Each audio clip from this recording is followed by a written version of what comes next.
입니다. 오늘 하나님께서 우리 주시는 말씀은 요한복음 21장 1절로 18절까지 말씀입니다. 요한복음 21장 1절로 18절까지 말씀을 한 절씩 교독하도록 하겠습니다. 그 후에 예수께서 디베랴 호수에서 또 제자들에게 자기를 나타내셨으니 나타내신 일은 이러하니라. 시몬 베드로와 디두모라 하는 도마와 갈릴리 가나 사람 나다나엘과 세베대의 아들들과 또 다른 제자 둘이 함께 있더니 시몬 베드로가 나는 물고기 잡으러 가노라 하니 그들이 우리도 함께 가겠다 하고 나가서 배에 올랐으나 그날 밤에 아무것도 잡지 못하였더니 날이 새어 갈 때에 예수께서 바닷가에 서셨으나 제자들이 예수인 줄 알지 못하는지라. 예수께서 이르시되 얘들아 너희에게 고기가 있느냐 대답하되 없나이다. 이르시되 그물을 배 오른편에 던지라 그리하면 잡으리라 하시니 이에 던졌더니 물고기가 많아 그물을 들 수 없더라. 예수께서 사랑하시는 그 제자가 베드로에게 이르되 주님이시라 하니 시몬 베드로가 벗고 있다가 주님이라 하는 말을 듣고 겉옷을 두른 후에 바다로 뛰어내리더라. 다른 제자들은 육지에서 거리와 불과 한 오씩한쯤 되므로 작은 배를 타고 물고기 든 그물을 끌고 와서 육지에 올라 보니 숯불이 있는데 그 위에 생선이 놓였고 떡도 있더라. 예수께서 이르시되 지금 잡은 생선을 좀 가져오라 하시니 시몬 베드로가 올라가서 그물을 육지에 끌어올리니 가득히 찬 큰 물고기가 153마리라 이같이 많으나 그물이 찢어지지 아니하였더라. 예수께서 이르시되 와서 조반을 먹으라 하시니 제자들이 주님이신 줄 아는 고로 당신이 누구냐 감히 묻는 자가 없더라. 예수께서 가셔서 떡을 가져다가 그들에게 주시고 생선도 그와 같이 하시니라. 이것은 예수께서 죽은 자 가운데서 살아나신 후에 세변적으로 제자들에게 나타나신 것이라. 그들이 조반 먹은 후에 예수께서 시몬 베드로에게 이르시되 요한의 아들 시몬아 내가 이 사람보다 나를 더 사랑하느냐 하시니 이르되 주님 그러하나이다. 내가 주님을 사랑하는 줄 주님께서 아시나이다. 이르시되 내 어린 양을 먹이라 하시고 또 두 번째 이르시되 요한의 아들 시몬아 내가 나를 사랑하느냐 하시니 이르되 주님 그러하나이다. 내가 주님을 사랑하는 줄 주님께서 아시나이다. 이르시되 내 양을 치라 하시고 세 번째 이르시되 요한의 아들 시몬아 내가 나를 사랑하느냐 하시니 주께서 세 번째 내가 나를 사랑하느냐 하심으로 베드로가 근심하여 이르되 주님 모든 것을 아시오매 내가 주님을 사랑하는 줄을 주님께서 아시나이다. 예수께서 이르시되 내 양을 먹이라. 내가 진실로 진실로 너에게 이르노니 내가 젊어서는 스스로 띠뛰고 원하는 곳으로 다녔거니와 늙어서는 내 팔을 벌리오니 남이 내게 띠뛰고 원치 않는 곳으로 데려가리라. 아멘.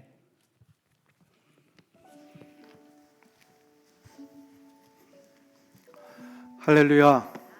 오늘 부활주일 아침에 하나님을 경배하러 오신 우리 모든 성도님들 주님의 이름으로 축복합니다.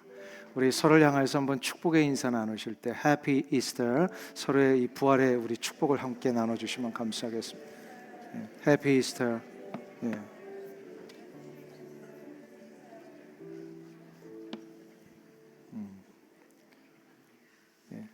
우리 할렐루야 찬양대 지난 성금요일에도 정말로 그 십자가의 고난의 의미를 가슴에 깊이 새길 수 있는 이 찬양으로 이렇게 헌신해 주셨는데 오늘은 또 이 부활의 영광을 감격 속에 이렇게 올릴 수 있도록 이렇게 해주셔서 너무 감사를 드립니다.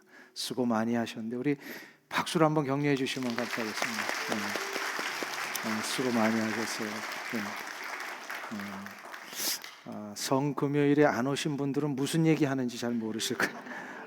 얼마나 감격적인 이 십자가의 의미들을 쫙 찬양으로 올려드렸는데 정말로 아주 복되고 또 귀한 시간이었습니다. 감사를 드립니다. 또 이 자리에 오신 우리 모든 분들이 부활의 영광과 또 우리 주 예수 그리스도의 생명의 역사가 모두 다 함께 하시기를 간절히 주님의 이름으로 축원합니다. 우리 주님께서는 십자가에 달려 돌아가신 후에 3일 만에 부활하셨습니다. 주님의 이 부활하심은 모든 믿는 자들에게 첫 열매가 되신 것입니다. 첫 열매라고 하는 것은 무슨 뜻이죠? 앞으로 뒤에 계속 동일한 열매가 맺힌다는 뜻입니다.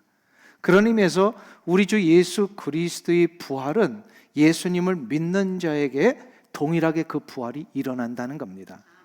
여러분들에게도 이 부활이 있을 것을 믿으십니까? 예, 종말에 주님이 재림하시는 그때 우리 몸은 다시 다 부활의 영광 가운데 일어날 것입니다. 자, 그렇다면 우리 한 가지 좀 생각해 봐야 될 게 있어요. 우리가 부활한다라고 하는 것은 어떤 상태에 이르는 것일까요? 한번 생각해 보신 적 있습니까? 우리는 보통 이런 표현을 쓰죠. 죽은 자가 다시 사는 것이다. 이거는 틀린 표현이 아닙니다. 맞습니다. 자, 그러면 예수님 시대에 죽었다가 다시 살아난 나사로의 일은 부활일까요? 아닐까요? 어떻게 생각하십니까?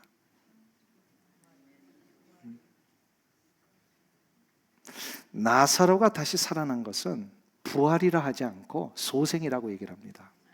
왜냐하면 나사로는 다시 죽었기 때문입니다. 잠시 생명이 연장된 것뿐입니다. 부활이라고 하는 것은 소생이 아닙니다. 부활이라고 하는 것은 죽었던 몸이 신령한 몸으로 다시 일어나 변화되는 걸 얘기를 합니다. 주님이 부활하신 후에 다락방문을 잠그고 있었던 제자들에게 나타나시려고요, 그냥 그 문을 통과하셨어요. 그건 놀라운 일 아닙니까?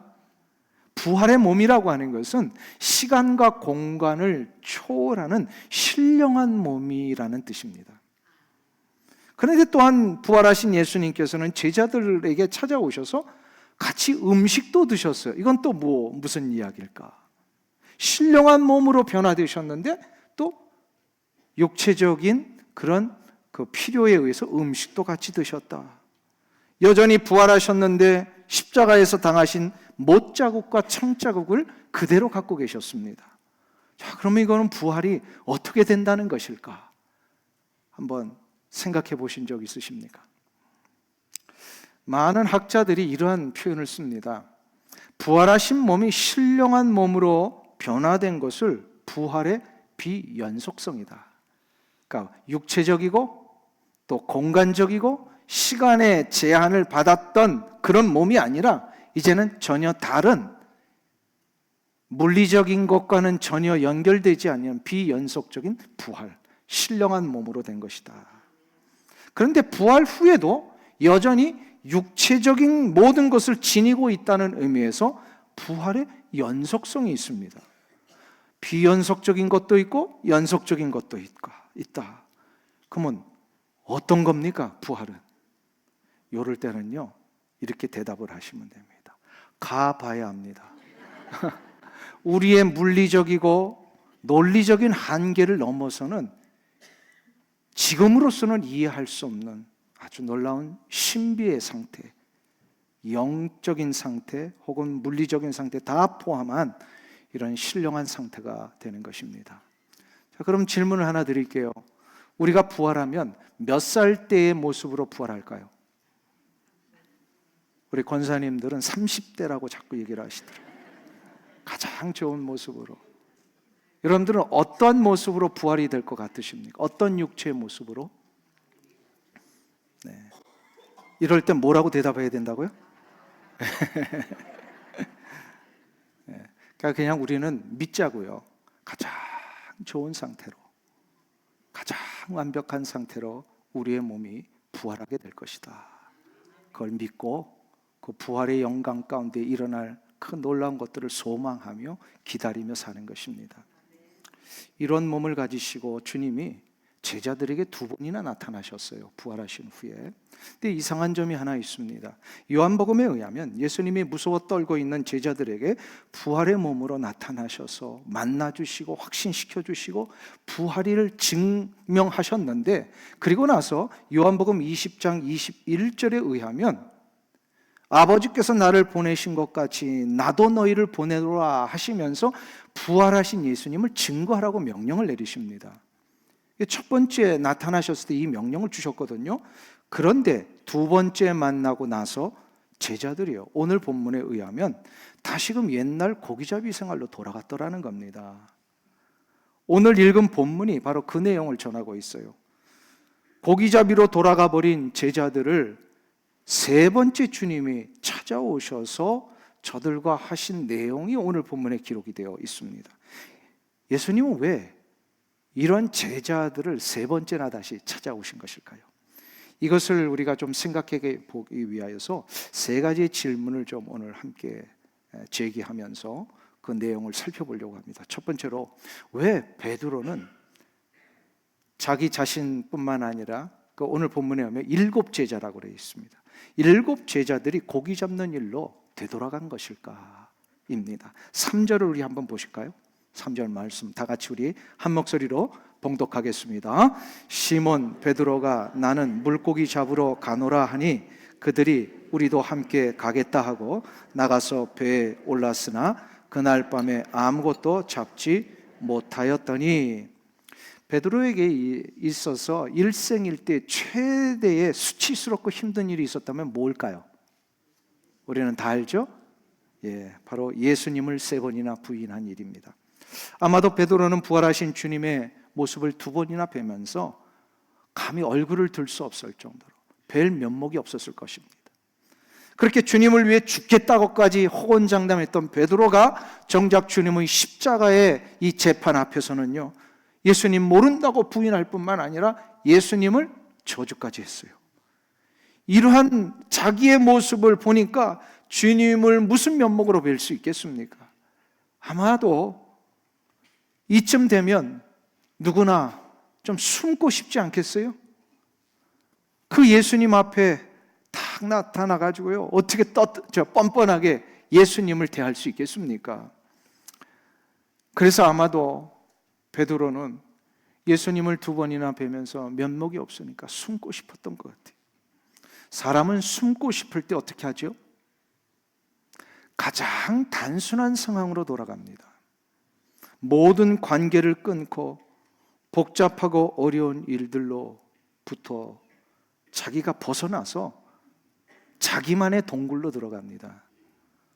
요즘 한국에서 중년의 남자들이 제일로 좋아하는 텔레비전 프로그램이 있답니다. 뭔지 아세요? 나는 자연인이다 이거래요. 중년을 살다가 너무 지치고 힘들고 이러면은요, 떠나고 싶은 거예요. 모든 거 다 깡겨. 아무도 없는 산속 숲속에 들어가가지고 그냥 하루만 초막집 짓고 나서 거기서 이제 혼자 사는데, 나는 행복하다 뭐 이러면서 이제 나오는 프로그램이래요. 그게 나는 자연인이다. 왜 그렇습니까? 뭐 힘이 들고 어렵고 정말로 견딜 수 없는 외적인 환경에 자기가 감당을 못하면요, 자기만의 동굴로 들어가고 싶은 거예요. 베드로의 동굴은 갈릴리 호수, 곧 디베랴 바다였습니다. 옛날 고기잡이 생활로 돌아간 이유는 베드로가 바로 숨고 싶어서였을 것입니다. 요즘 사람들이요, 자기만의 동굴로 들어가는 일이 너무 많대요. 우리 젊은이들이 자기만의 동굴로 들어가는 것을 속어로 뭐라고 표현하냐 들어봤더니 잠수 탄다 그런답니다.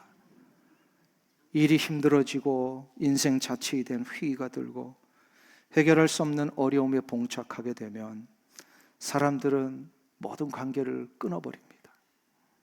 자신의 부끄러운 시간들, 돌이킬 수 없는 과거의 행적들을 지우기 위하여 자신의 혼자만의 공간으로 들어가 버린다는 겁니다. 그런데 이런 상황 앞에 심각한 문제가 하나 더 있습니다. 이런 일들을 그리스도인들도 하고 있다는 거예요. 신앙생활하다 상하고 지치고 안 좋은 일 생기면 자기들만의 동굴로 들어가 버리는 일들을 우리 그리스도인들 가운데도 하시는 분들이 있어요. 관계를 끊어버리고, 물론 어떤 분은 이런 일이 있으면 더 적극적으로 전화기 붙드는 사람도 있지만, 문제는 이런 관계만 끊는 게 아니라, 관계를 끊으면 사람과 단절되는 것 정도가 아니라 예배 생활을 중단을 해요. 예배 생활을 중단을 하면 바로 하나님과의 관계도 끊어집니다. 이것이 심각한 문제예요. 한번 생각해 보세요. 자신만의 동굴로 들어간다고 그 문제들이 해결됩니까? 문제는 직면해야 합니다. 근데 여기서 세상의 사람들과 우리 그리스도인들의 방법이 좀 다릅니다. 세상의 사람들은 문제를 직면하기 위하여, 뚫고 나가기 위해서 용기를 가지라고 얘기를 합니다. 그러나 용기라는 것이요, 내가 정말 갖고 싶다고 저절로 생겨나는 게 용기입니까? 그렇지 않아요. 그러면 모든 사람들이 다 자기의 문제 해결받죠. 자기가 해결하죠. 용기를 갖고 싶어도 용기가 생기지 않으니까 이게 문제가 일어나는 거예요. 용기는 그래서 어떻게 만들어지는지를 알아야 합니다. 용기는 내가 만들어내고 싶다고 해서 되는 게 아니에요. 용기라고 하는 것은 여전히 나는 무력하지만, 나에게는 대안이 없고 방법도 없지만, 나를 만드시고 나를 설계하셔서 그 하나님의 계획대로 인도하시는 부활하신 주님께로 나아가 이 문제를 올려드릴 때 용기가 생기는 거예요.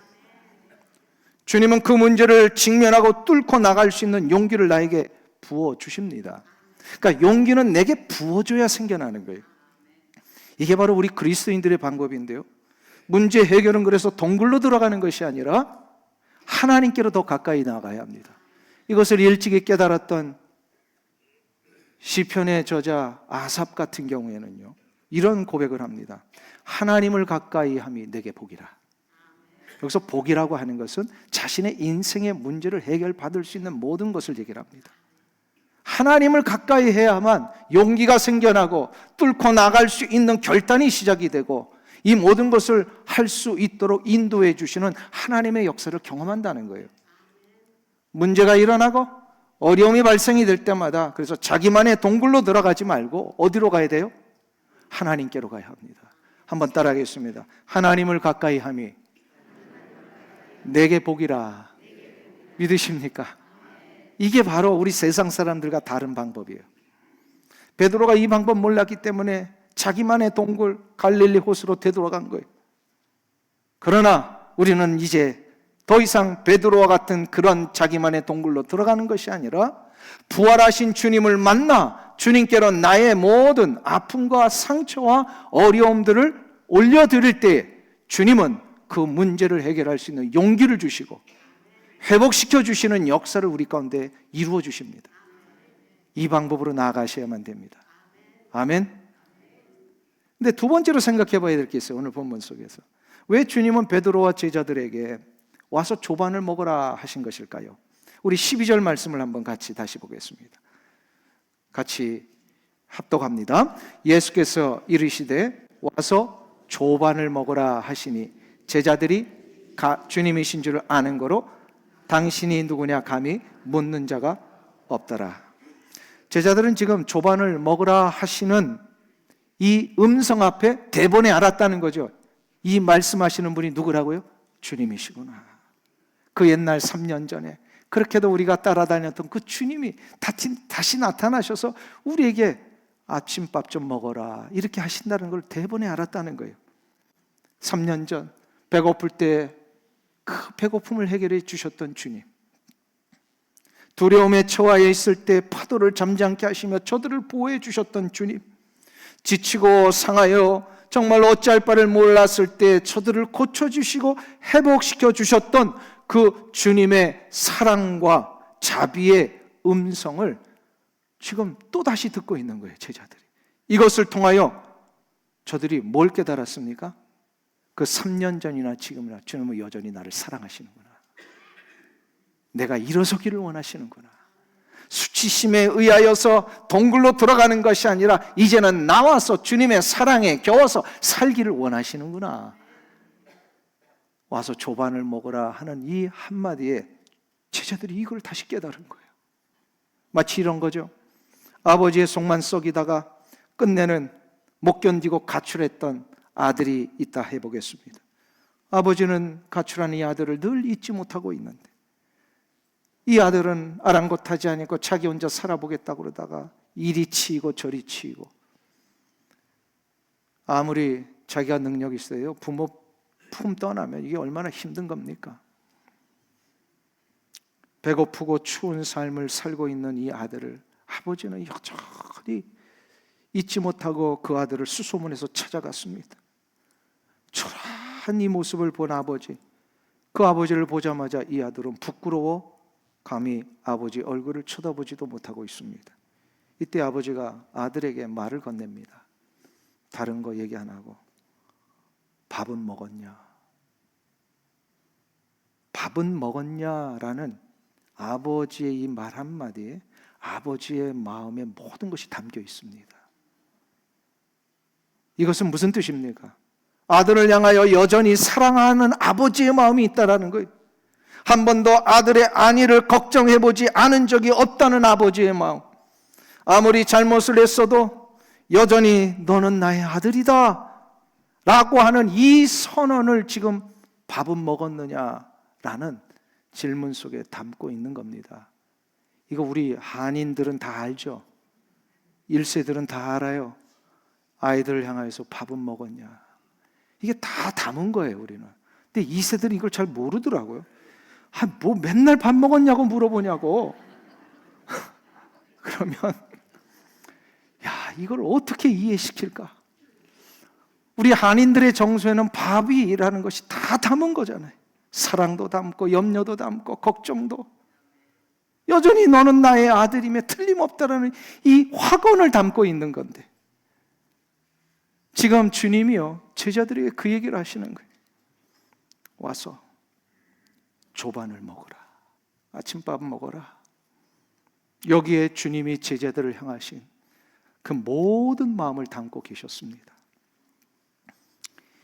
이거를 베드로를 비롯한 7 제자들이 드디어 느낀 거예요.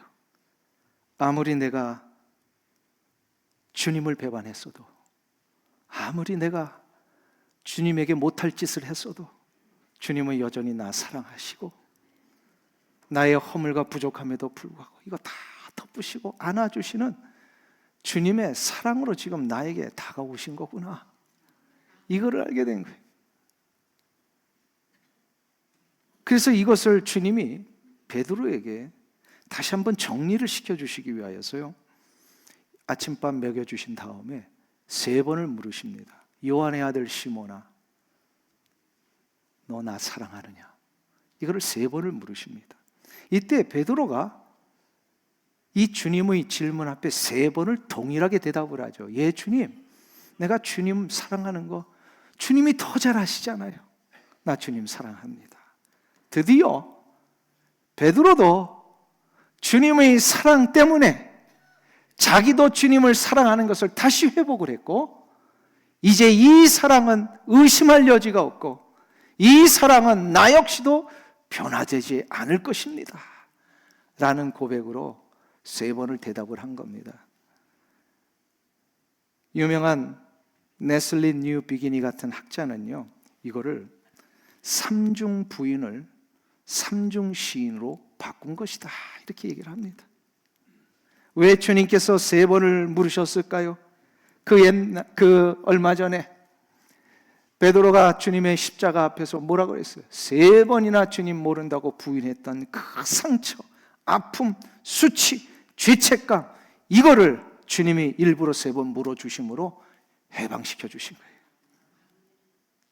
거기에 매여 있지 마라. 더 이상 그 자리에 주저앉아서 힘들어하지 말고 동굴 속에 갇혀 있지 마라. 나와라. 나는 그거 아무런 상관이 없다. 우리 주님은 상관하지 않으시는 거예요. 저주를 했던 베드로의 그 잘못에 대하여 주님은 뭐예요? 기억도 안 하시겠다는 거예요. 우리 한국 사람들은요 조금만 누가 상처를 주면요 뒤끝이 있어가지고 끝까지 생각하잖아요. 근데 주님은 그렇지 않으세요. 상관을 안 하세요.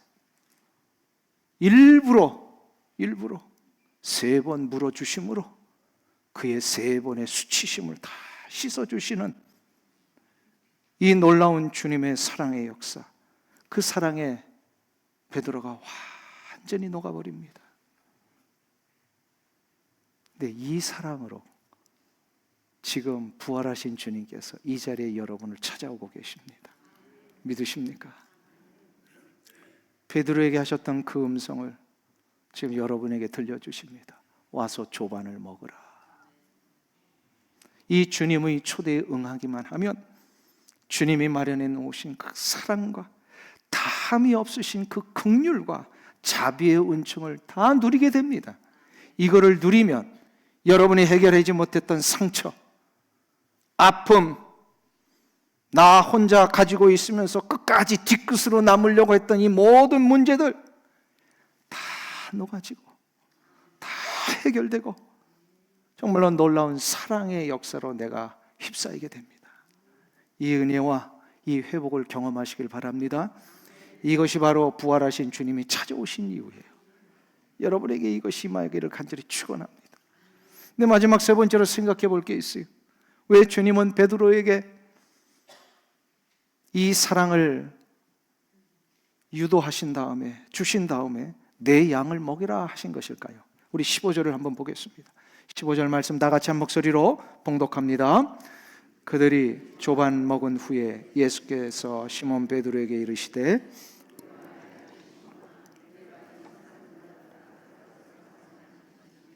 이르되 주님 그러하나이다. 내가 주님을 사랑하는 줄 주님께서 아시나이다. 이르시되 내 어린 양을 먹이라 하시고, 주님은 베드로에게 너 나 사랑하냐? 이거 세 번 물으시니까 예 주님 사랑합니다. 이거를 들으신 후에 동일하게 매 질문 끝에 이걸 얘기를 하십니다. 그러면 내 양을 먹이라. 내 양을 치라. 여기서 치라는 것은 셰퍼딩을 하라, 목양을 하라, 돌보라 그런 뜻이. 실제로 공급해서 먹이고 돌보라. 이렇게 명령하신 주님의 이유가 뭘까요? 그것은 바로 너가 진짜 나를 사랑한다면 이제는 해야 할 일이 있다, 이거 얘기하시는 거예요. 사랑하는 성도님 여러분, 부활하신 주님을 진정으로 만나셔서 주님의 사랑에 다시 한번 회복이 되셨습니까? 그렇다면 주님을 위해 해야 할 일이 있다는 거예요. 이걸 우리는 다른 말로 사명이라고 얘기를 합니다. 그러니까 사명이라고 하는 일을 우리가 삶에서 이루기 위해서는요, 제일 먼저 해야 될 게 뭐냐면 주님에 대한 사랑을 우리가 체험해 봐야 돼요. 사랑에 대한 이 체험이 전제되어야 그 다음에 우리가 주님이 원하시는 일을 할 수 있다는 거예요. 먼저 베드로에게 와서 조반을 먹으라 하심으로 주님이 베드로에 대한 사랑을 다시 한번 확인시켜 주셨고, 베드로 역시도 이 사랑으로 회복이 되었어요. 그리고 나서 주님이 명령 내리신 게 뭐냐면 나의 양들을 좀 돌보라, 섬겨라. 이것이 아주 중요한 원리입니다. 주님의 일을 할 때에 제일 먼저 우리가 전제해야 될 게 나의 과연 주님에 대한 사랑이 있는가, 이거 점검해야 됩니다. 만일에 이거 점검 안 하고 불쑥불쑥 그냥 일부터 시작하면 어떻게 될까요? 그러다가 상처받고 또 힘들어서 자기만의 동굴로 또 돌아갑니다. 그러니까 이 동굴로 돌아가지 않기 위해서는 어떻게 해야 되느냐? 주님에 대한 사랑을 내가 먼저 회복해야 돼요. 나 같은 자를 위하여 십자가에 달려 돌아가신 하나님의 이 긍휼과 자비의 역사를 내가 깨닫고, 그 사랑 때문에 내가 이렇게 구원받은 자가 되었고, 매 순간마다 그 놀라운 사랑의 역사를 나를 인도하시고 지키시고 끝까지 하나님의 역사를 위하여 나갈 수 있도록 나를 붙들고 가시는 그 하나님의 능력과 우리 주 예수 그리스도의 사랑, 이것이 내게 진짜로 새겨지고 감격 속에서 나와야 내가 일을 해도 상처받지 않습니다. 그러고 나서야 바로 사명을 감당하는 거예요. 이 사랑을 체험하지 못하고 이 사랑이 전제되어 있지 않는 일은 사명이 아니고 그냥 자선 사업이 될 수가 있습니다. 이거 우리 조심해야 돼요. 우리 그리스도인들은 자선 사업하는 사람들이 아닙니다. 우리 그리스도인들은 주님에 대한 사랑에 매여서 주님이 원하시는 대로 셰퍼딩을 하는 사람들이, 섬기고 돌봄의 일을 하는 거예요. 너 나 사랑하느냐? 예, 내가 주님 사랑합니다. 그러면 내 양을 먹이라. 여기서 양은 믿음의 공동체 안에 있는 양이기도 하지만 또한 이 공동체 바깥에 주님의 이 구원받은 백성으로 돌아올 앞으로 있을 양을 얘기를 합니다. 다 포함하는 거예요. 그렇기 때문에 이 사랑이 전제되어야 돼요. 저는 최근에 불가리아 선교지에서 일어난 소식을 접하게 되었습니다. 오래전부터 영국과 유럽에서는 우리가 많이 들어서 알죠. 교회가 문을 닫고 술집으로, 나이트클럽으로 바뀌어가고 있었습니다.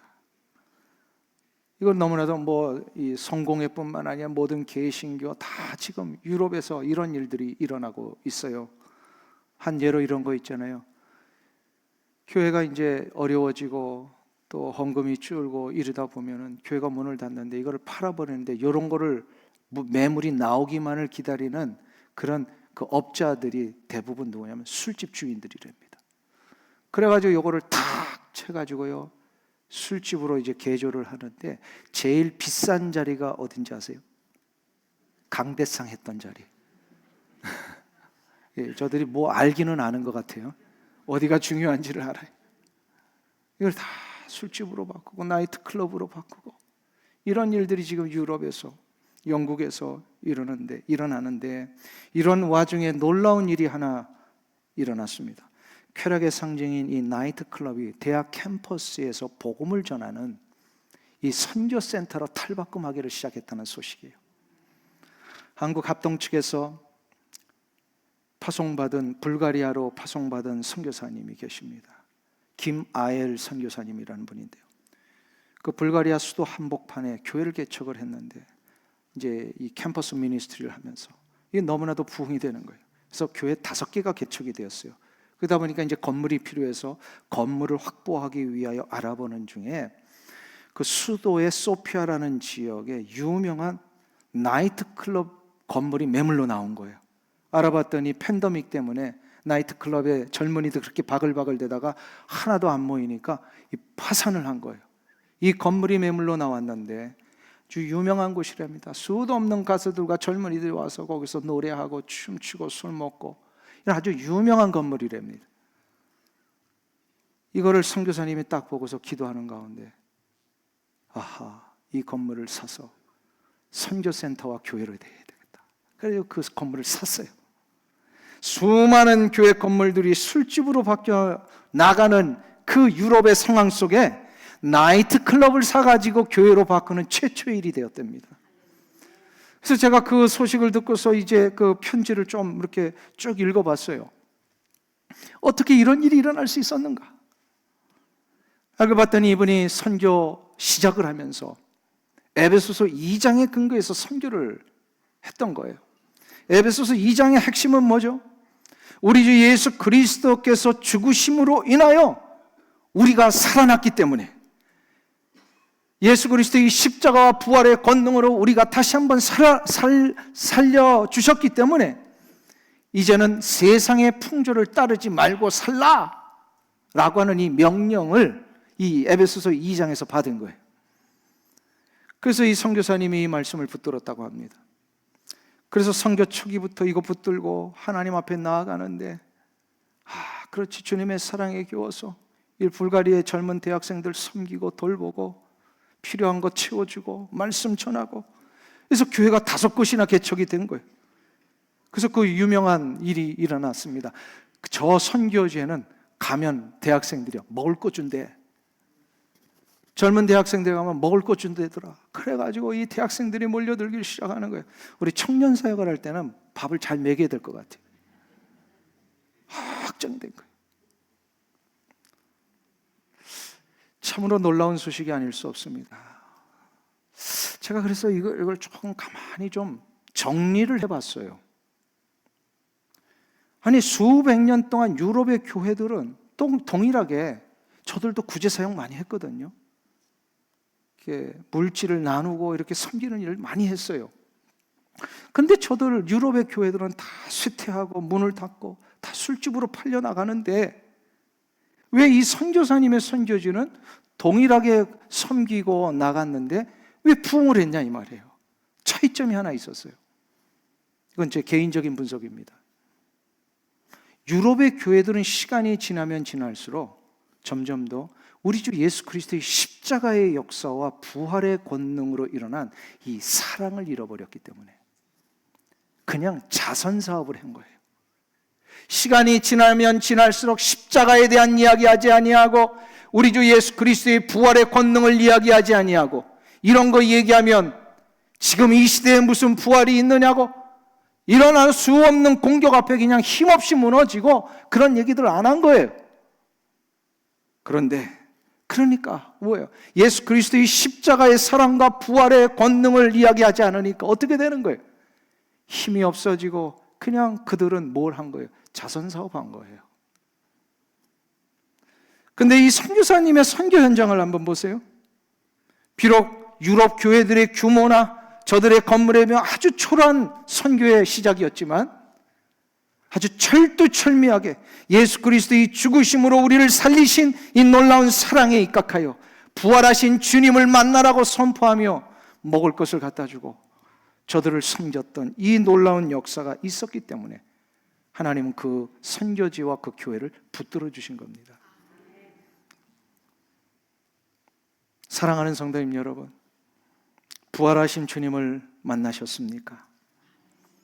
그 주님을 사랑하십니까?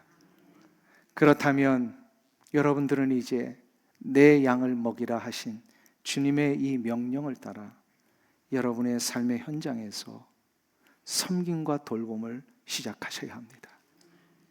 셰퍼딩을 시작하셔야 합니다. 이것을 하는 한 우리의 인생을 하나님이 붙들고 가십니다. 이 사랑에 힘입어 이 사랑의 섬김과 돌봄을 우리 교회가 가는 한 하나님께서는 우리 교회를 붙들어 주실 것입니다. 이 은혜가 있길 주 이름으로 축원합니다. 부활의 영광 가운데 우리를 찾아오신 예수님을 만나 날마다 이 사랑의 역사로 나아가시는 여러분들 되실 주 이름으로 축원합니다. 그런 의미에서 우리 오늘 함께 좀 찬양으로 이 결단을 사랑의 겨워 하나님 앞에 좀 드렸으면 좋겠어요. 찬송가 171장인데요. 하나님의 독생자 예수, 우리를 위하여 오셔서 죽으시고 부활하신 주님을 한번 찬양했으면 좋겠습니다. 우리 찬송가 171장입니다.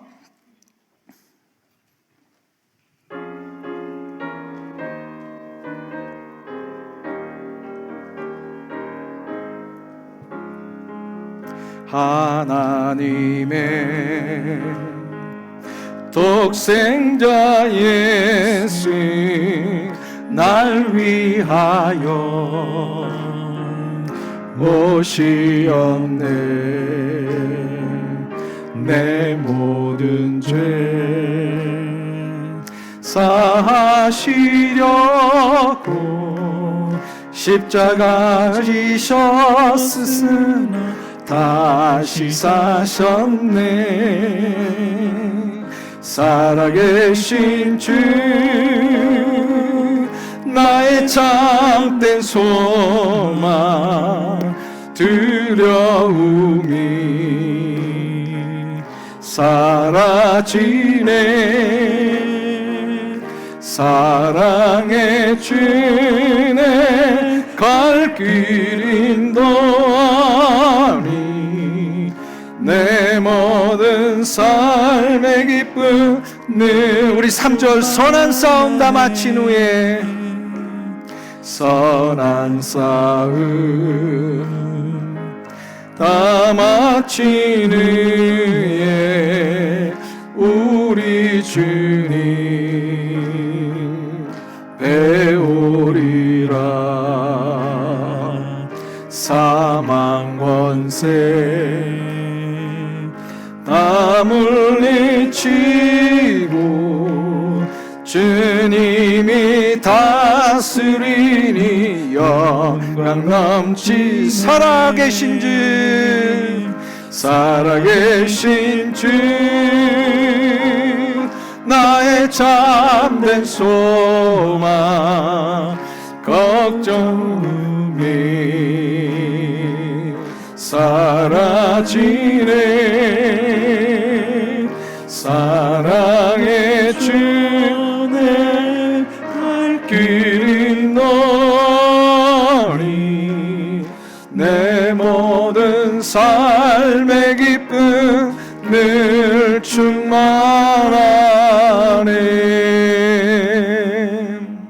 할렐루야. 하나님 아버지, 주의 크신 사랑을 감사합니다. 독생자 아들을 아끼지 아니하시고 우리 같은 인생, 나 같은 인생을 살려내시기 위하여 십자가에 달려 돌아가게 하시며 그 주님을 3일 만에 부활케 하셔서 그 예수 그리스도를 믿는 모든 자들마다 역시 우리에게도 이렇게 귀한 부활을 보장해 주셨으니 감사드립니다. 이제 그 사랑에 매여서 우리 역시도 주님이 원하시는 일을 위해 나아가겠사오니 내 삶에서, 내 가정에서, 우리 교회에서 내 양을 먹이라 부탁하신 주님의 명령을 따라 우리의 사랑을, 섬김을, 돌봄을 시작하게 하여 주시옵소서. 예수님의 이름으로 기도하옵나이다. 아멘.